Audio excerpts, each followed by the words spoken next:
A single father, broken by his wife's hit-and-run death, plans revenge on the rich man who destroyed his family. But one rainy night, he takes bullets saving a stranger, a CID officer who becomes his last hope for justice. What she does next morning changes everything forever. Before watching full story, comment below from where you watching. Also like and subscribe for more stories. The rain hammered against the cracked windshield as Amir gripped the steering wheel tighter. His knuckles were white, his jaw clenched. In the back seat, his 7-year-old daughter Zara hummed softly, coloring in her notebook, unaware of the storm brewing in her father's heart. "Papa, are we going home soon?" she asked, her innocent voice cutting through the silence. Amir glanced at her through the rearview mirror and forced a smile. "Soon, baby. Papa just needs to stop at the market first." But home felt like a distant memory now. Home was where his wife Sarah used to be. Home was where laughter once filled the rooms. Home was before the accident that took everything from him. 3 months ago, Sarah died in a hit-and-run. The police said they were investigating, but Amir knew better. He had seen the black SUV speeding away that night. He had memorized the partial license plate. He had begged the police to find the driver, but his pleas fell on deaf ears. No one cared about a single father from a poor neighborhood. No one cared about justice for Sarah. Until yesterday. Yesterday, Amir had finally gotten a lead. A friend who worked at a garage told him about a black SUV that came in for repairs. Front bumper damage, broken headlight. The timeline matched. The description matched. The owner? Rashid Khan, a wealthy businessman with connections to powerful people. Amir's hands trembled as he drove. Tonight he would confront Rashid. Tonight he would get the confession that the police refused to pursue. Tonight justice would finally come for Sarah. But fate had different plans. The market street was nearly empty as Amir pulled over. The rain had driven most people indoors. He helped Zara out of the car, holding her hand tightly as they walked toward the small grocery store. That's when he heard it. Shouting. A woman's voice, firm and commanding. "Police, drop your weapons." Amir's heart stopped. He pulled Zara behind a parked car and peered around the corner. 3 armed men were surrounding a young woman in plain clothes. She stood her ground, her badge held high in one hand, her other hand reaching for her weapon. "Officer Mira Shah, CID, she announced. "You're all under arrest for drug trafficking." The men laughed. The leader, a scarred man with cold eyes, stepped forward. "You think we're afraid of one little policewoman? You made a mistake coming here alone." "I'm not alone," Mira said, but her voice wavered slightly. "Backup is on the way." "Then we better make this quick," the scarred man said, raising his gun. Time slowed down. Amir saw the gun. He saw Myra's eyes widen. He saw his daughter's face in his mind, the face she would make if she lost both parents within months of each other. But he also saw Sarah's face. He saw her smile, heard her voice from years ago. "You have a good heart, Amir. Promise me you'll always protect those who can't protect themselves."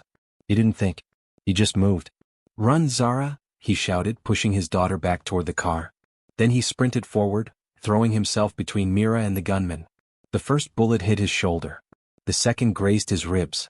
The third missed entirely as Amir crashed into the scarred man, knocking the gun from his hand. Chaos erupted. Mira drew her weapon and fired at the other 2 men, forcing them to take cover. The scarred man wrestled with Amir on the wet pavement, both struggling for control. "Papa!" Zara's scream pierced the night. Amir's vision blurred with pain, but he held on. He held on because that's what fathers do. He held on because someone needed to. Sirens wailed in the distance. The backup Mira had called for was finally arriving. The 3 criminals scattered, disappearing into the dark alleys. Amir collapsed onto the ground, blood pooling beneath him. Mira rushed to his side, pressing her hands against his wounds. "Stay with me," she said, her voice shaking. "Help is coming." "Why did you do that? Why did you save me?" Amir's eyes found Zara, who stood frozen by the car, tears streaming down her face. He smiled weakly. "Because someone had to protect you, so you could protect others." His eyes closed. Amir woke to the sound of beeping machines and hushed voices. His body felt like it had been hit by a truck. Every breath sent sharp pains through his chest. "Papa." His eyes opened to find Zara sitting beside his hospital bed, her small hand clutching his. Relief flooded her face as she saw him wake. "I'm here, baby," he whispered, his voice hoarse. "Papa's here." The door opened and Mira walked in. She was in her uniform now, looking official and composed, but her eyes were red-rimmed as if she'd been crying. "Mr. Amir," she said softly, approaching the bed. I don't know how to thank you.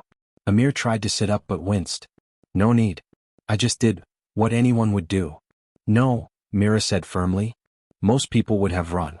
You have a daughter to think about, yet you risked your life for a stranger. She paused, her voice breaking slightly.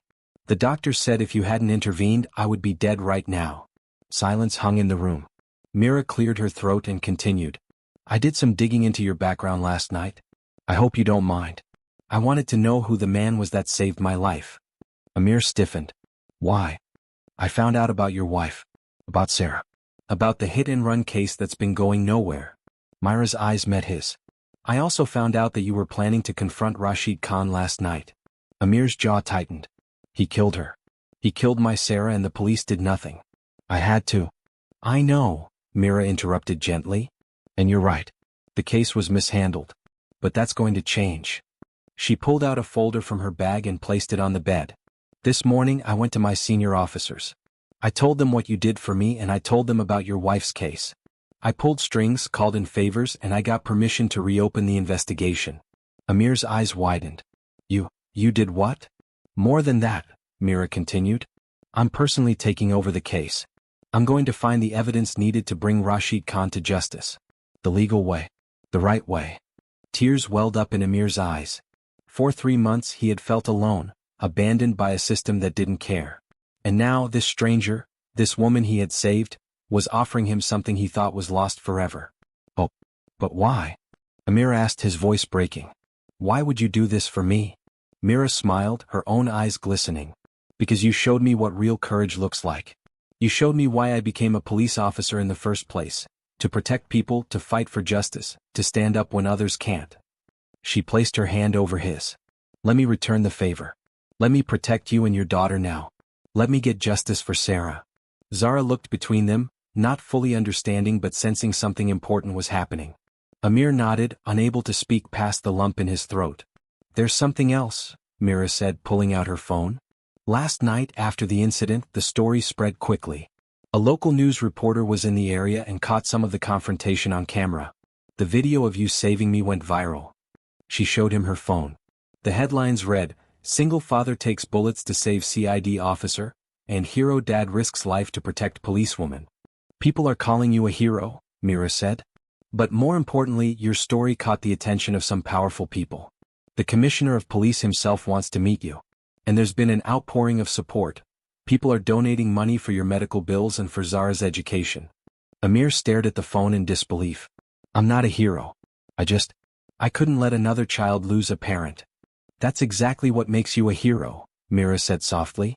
The next 2 weeks passed in a blur. Amir recovered slowly in the hospital, and true to her word, Mira threw herself into investigating Sarah's case. She visited him every day, updating him on her progress. She had found the garage where Rashid's SUV was repaired. She had interviewed witnesses who had seen the black SUV in the area that night. She had pulled traffic camera footage that the original investigators had somehow missed. He covered his tracks well, Mira explained one afternoon, sitting beside Amir's bed while Zara played with toys that hospital staff had donated. Rashid used his money and connections to make sure the case went cold. But he made mistakes. Everyone makes mistakes. Did you find enough evidence? Amir asked anxiously. Myra's expression was cautious. We're close. But Rashid is powerful. His lawyers are already threatening lawsuits if we pursue this without ironclad proof. I need more time. Amir's frustration bubbled up. How much time? How long does justice take? As long as it needs to, Mira said firmly. I know you're angry. I know you want him to pay right now. But if we rush this, if we make even one mistake, he walks free forever. Do you understand? Amir did understand. He hated it, but he understood. That evening after Mira left, Amir lay awake thinking about Sarah. He remembered their first meeting at a friend's wedding, how she had laughed at his terrible dancing. He remembered their small apartment, how she made it feel like a palace with her warmth and love. He remembered the day Zara was born, how Sarah had held their daughter and whispered, "She has your eyes." He remembered the last words Sarah had said to him that night before the accident, "I love you. Take care of our little girl." He had failed to protect Sarah. But he wouldn't fail to protect Zara. And he wouldn't fail to get justice. On the 15th day, Mira burst into the hospital room with an energy Amir hadn't seen before. "We got him," she said breathless. Amir sat up too quickly, pain shooting through his healing wounds. What? The garage mechanic. I kept pressure on him and he finally cracked. He gave us security footage from the night Rashid brought in the SUV. The footage shows Rashid admitting to the mechanic that he hit something, but to keep quiet about it. Myra's eyes blazed with triumph. That, combined with the traffic camera footage and the witness statements, is enough. The prosecutor says we can arrest him. Amir's heart pounded. When? Tomorrow morning, Mira said. I wanted you to know first. This is your victory, Amir. This is justice for Sarah. That night, Amir barely slept. He imagined confronting Rashid, imagined the man who had killed his wife finally facing consequences. But mixed with the satisfaction was something else, a hollow ache that no arrest could fill. Sarah was still gone. Justice wouldn't bring her back. But it might give Zara the closure she needed. It might help her understand that good people still fight for what's right. Mira called Amir the next morning at dawn. It's done. Rashid Khan is in custody. He's being charged with vehicular manslaughter and leaving the scene of an accident. Amir closed his eyes, letting the words wash over him. Thank you, he whispered. Thank you. Don't thank me yet, Mira said. The trial will take time. His lawyers will fight hard. But we have him, Amir. We have him. Later that day, Mira came to visit with news that the commissioner wanted to meet Amir and present him with a civilian bravery award. The ceremony would be held once he was discharged from the hospital. I don't need an award, Amir said. I just needed justice. I know, Mira replied. But accept it anyway. For Zara. Let her see that her father is a hero. Let her see that good deeds matter. Amir looked at his daughter, who was listening intently. He saw Sarah's eyes staring back at him. Okay, he said. For Zara. 2 weeks later, Amir stood in the commissioner's office, his arm still in a sling, Zara holding his good hand. The room was filled with police officers, journalists, and officials. The commissioner, a stern-looking man with gray hair, stepped forward. Mr. Amir, your actions on that rainy night exemplify the highest ideals of courage and selflessness. You put yourself in harm's way to protect one of our officers, and in doing so, you helped us apprehend dangerous criminals. He pinned a medal to Amir's chest. It is my honor to present you with the Civilian Bravery Award. The room erupted in applause. Cameras flashed. Amir felt embarrassed and proud all at once. But it was what happened next that truly moved him. Mira stepped forward and spoke to the crowd. This man didn't just save my life. He restored my faith in humanity. After his heroic actions, I learned about the injustice his family had suffered. I made it my mission to right that wrong. She paused, making eye contact with Amir. I'm pleased to announce that Rashid Khan has confessed to causing the accident that killed Sarah Malik. He will be prosecuted to the full extent of the law. The room fell silent. Then, slowly, another round of applause began, softer, more respectful. Amir felt tears streaming down his face. He knelt down and hugged Zara tightly. We did it, baby. We got justice for Mama. Zara hugged him back, not fully understanding the weight of the moment but sensing her father's relief. In the weeks that followed, life began to shift for Amir and Zara. The donations from strangers covered all of Amir's medical bills and set up an education fund for Zara. Local businesses offered him job opportunities. People recognized him on the street and thanked him. But the most significant change was his friendship with Mira. She continued to visit them regularly, bringing food, helping Zara with homework, and simply being present. She became a fixture in their lives, a friend when they needed one most. One evening, as they sat on the small balcony of Amir's apartment watching Zara play, Mira said, I've been thinking about that night a lot. Me too, Amir admitted. I keep wondering what would have happened if you hadn't been there. If you had just driven past. Mira looked at him. Why didn't you? Amir was quiet for a moment. Sarah used to say that we're all connected. That when we help someone, we create ripples that spread outward. She believed in that. He smiled sadly. I guess I wanted to create a good ripple for her. To honor her memory. You did more than that, Mira said. You saved my life. You brought down criminals. You got justice for your wife. You showed your daughter what it means to be brave. I had help, Amir said, looking at her. I couldn't have done any of it without you. Mira smiled. We helped each other. That's what people should do. They sat in comfortable silence, watching the sun set over the city. Rashid Khan's trial became a media sensation. The wealthy businessman who thought he was above the law, brought down by a single father and a determined CID officer. Amir attended every day of the trial, sitting in the front row. He wanted Rashid to see him, to know that Sarah's death hadn't been forgotten. Mira testified about the investigation. The mechanic testified about Rashid's confession. Traffic camera footage was shown. Witnesses were called. Rashid's lawyers fought hard, trying to poke holes in the evidence, trying to paint Amir as a vindictive man with a grudge. But the evidence was overwhelming. On the final day, the jury deliberated for only 3 hours. Guilty.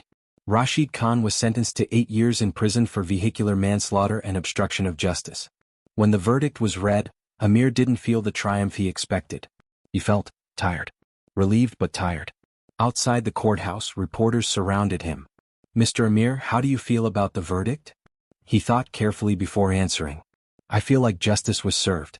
Not just for my wife, but for everyone who's ever been overlooked by the system. This verdict shows that truth matters, that people matter regardless of how much money or power someone has." "What will you do now?" another reporter asked.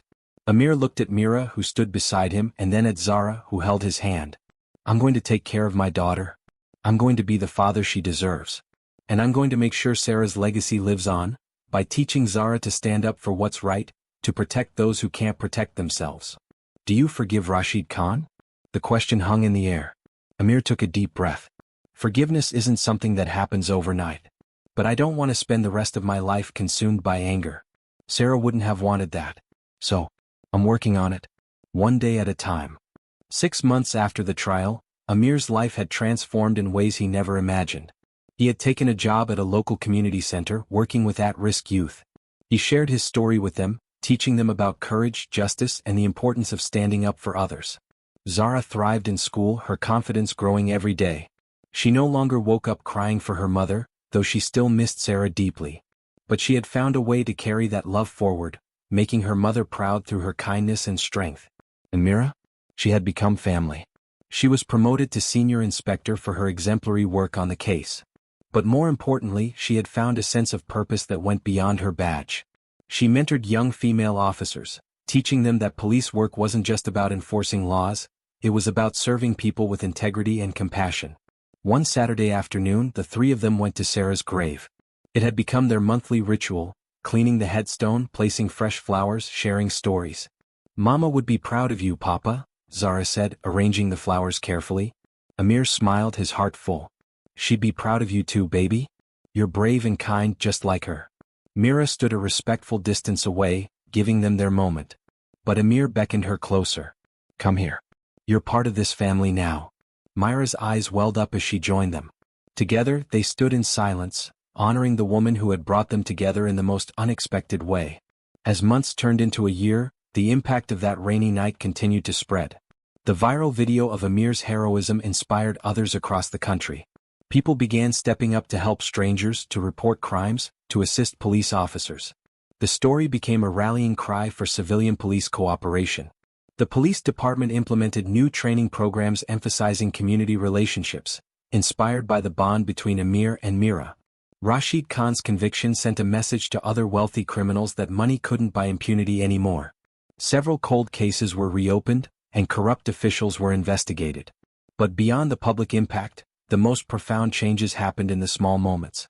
Zara grew up knowing that her father was a hero, not because he wore a cape, but because he chose to do the right thing when it would have been easier to look away. Amir learned that loss doesn't mean the end of happiness. That healing is possible, even when you think your heart can never be whole again. And Mira discovered that sometimes the people we save end up saving us right back. 2 years after that fateful night, Mira knocked on Amir's door on a Saturday morning. "I have something to show you," she said mysteriously. She drove them to a new building in the heart of the city. Above the entrance, a sign read, "Sarah Malik Community Justice Center." Amir stared in shock. What is this?" Mira smiled. "It's a legal aid center for families who can't afford representation. It provides free lawyers, investigative support, and counseling for people seeking justice. I worked with the police department and several NGOs to make it happen." Tears streamed down Amir's face. "You named it after Sarah?" "She deserves to be remembered," Mira said. "And this center will help countless families get the justice they deserve. It's her legacy, and yours." Inside, they unveiled a plaque that read, "In memory of Sarah Malik and in honor of Amir Malik, whose courage reminded us that ordinary people can do extraordinary things when they stand up for what's right." Zara, now 9 years old and growing into a confident young girl, read the plaque aloud. She turned to her father with shining eyes. "Mama would love this, Papa." "Yes," Amir whispered, pulling her into a hug. "She really would." That evening, as they celebrated at the apartment with a simple dinner, Zara asked a question. "Papa, when you saved Officer Mira that night, were you scared?" Amir considered this honestly. "Terrified. I thought I might die and leave you alone." "Then why did you do it?" Amir set down his fork and looked at his daughter. "Because some things are more important than fear. Because if everyone only thinks of themselves, then the bad people win. Because your mama taught me that we're all responsible for each other." He glanced at Mira, who was listening quietly. "And because I wanted you to grow up in a world where people help each other, where justice matters, where doing the right thing is more important than doing the easy thing." "I want to be brave like you," Zara said. "You already are," Amir replied. "You've been brave every single day since we lost Mama. You've been strong and kind and loving. That's the truest form of bravery." Mira raised her glass of juice. "To bravery. To justice. To family, the one we're born with and the one we choose." They clinked their glasses together, three people bound by tragedy but united by love and hope. 5 years after that rainy night, Amir stood in the Sarah Malik Community Justice Center, now bustling with activity. The center had helped over 1,000 families get justice, becoming a model for similar organizations across the country. Zara, now 14, volunteered at the center after school, helping families navigate the legal system. She had inherited her mother's compassion and her father's courage, and she wore both like armor. Mira had been promoted to deputy commissioner, but she still found time to visit the center regularly. She had never married, pouring her energy into her work and her chosen family, Amir and Zara. On the anniversary of Sarah's death, they gathered at her grave as they always did. "You know," Amir said, looking at the two most important people in his life, "I used to think that night was the worst thing that could have happened.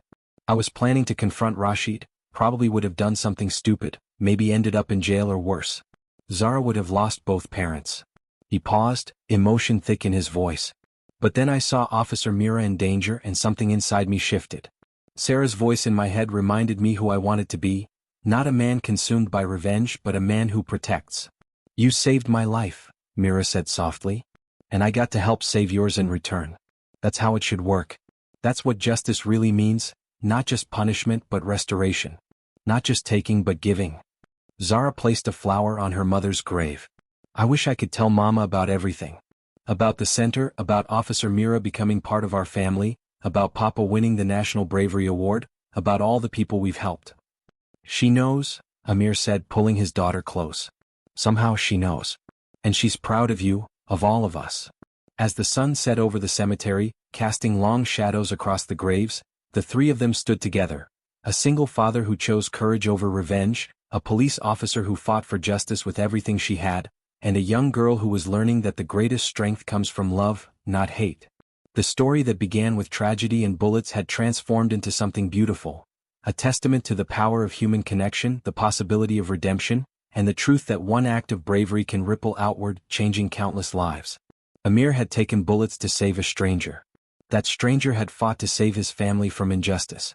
Together they had created something that would outlive them all, a legacy of hope, a center of justice, and a family bound not by blood but by the unbreakable bonds forged in the fire of shared struggle. And somewhere in the gentle evening breeze that rustled the leaves around Sarah's grave, it felt like a blessing, a whisper that said, "You did well. You honored my memory. You turned pain into purpose and loss into love. Well done." This story reminds us that heroes aren't born, they're made in moments of impossible choice. They're ordinary people who do extraordinary things not because they're fearless, but because they choose to act despite their fear. And sometimes the person you save ends up saving you right back, creating a bond that transforms both lives forever.